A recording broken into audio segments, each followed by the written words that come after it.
Oh, hey! Welcome to another episode of Nature Man Carson. This tree right here has been cut down, not from anything besides nature, of course. It was cut down by a wild beaver, and we're gonna use it to break this ice. You ready? What the? It didn't break! Maybe next time. This right here is a Tasmanian diamond, the biggest one in Illinois, and it's pretty rare. It's about $2 billion. It's pretty slippery, kind of like soap in the prison shower. I wonder how strong it is. Let's find out. That answers that. All right, go.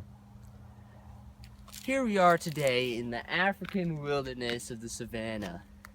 I'm here joined by my good friend, Ranger Williams. How you doing, kids? Are you ready to learn about some nature today? Now, in the deserts of Egypt, there's no water, so beavers that are in the native area had to build dams without water. This is what would be called an Egyptian waterless dam of the Hoover, made by beavers. Damn! I'm a retard. I don't know what am I saying?